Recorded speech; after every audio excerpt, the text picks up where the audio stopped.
Don't forget to sign up for our Patreon page. Members get early access to videos, ad-free, and you can see content you can't see anywhere else.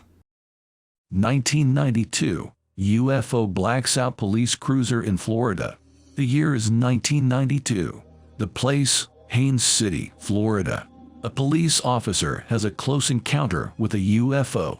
On March 20, 1992, at about 3:50 hours, Louis Delgado, a 28-year-old patrolman for the Haines City, Florida, Police Department was conducting his usual patrols around a location that contained several businesses in Haines City near Orlando, Florida.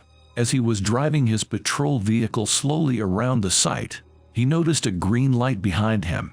The light appeared in his rearview mirror.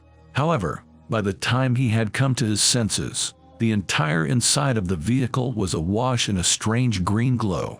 It was at this stage that he could see a vehicle above and slightly behind him, seemingly pursuing him intentionally. Using the radio system in the vehicle, he contacted a local police dispatch switchboard and asked for backup to be sent.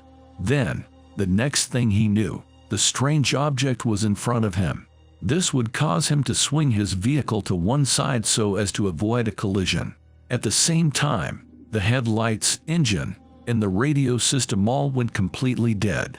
He would take in as much detail as he could of the craft, recalling how it glowed the strange green color that had permeated his car, and even stranger, this color seemed to flow over the surface. This would possibly suggest some kind of energy field around the craft's exterior. He would further recall it was approximately 15 feet long, with a raised middle section around 3 feet high, with the object itself being around 10 feet from the ground. It was as he was staring at the strange craft that a piercing white light shot from it and straight inside the car. In response, Delgado exited the vehicle immediately. As he left the car, he reached for his walkie-talkie so as to contact the police switchboard. However, try as he might, the device was also dead. He noticed that despite the warm evening, weather records show it was indeed 60 degrees Fahrenheit in Florida at the time, there was a distinct and sudden chill to the air. He stared up at the object once more, just in time to see it speed off into the distance, disappearing from view within a couple of seconds. When the backup unit arrived several moments later, Delgado was sat in his car with the passenger door wide open. He was in an obvious state of shock. He would, however, recover shortly after and regain his sense. Upon doing so, he would file an official report. What's more, the incident is backed up by recordings from Delgado to the police switchboard. The car, incidentally, would return to normal working order a short time later.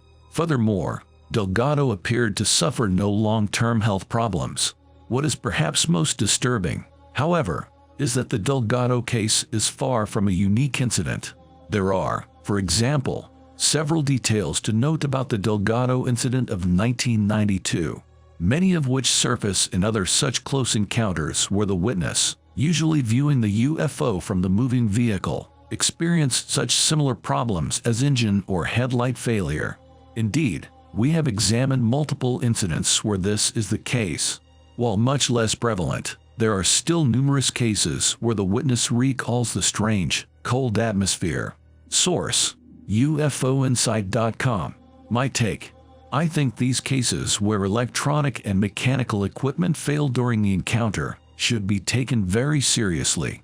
What do you think?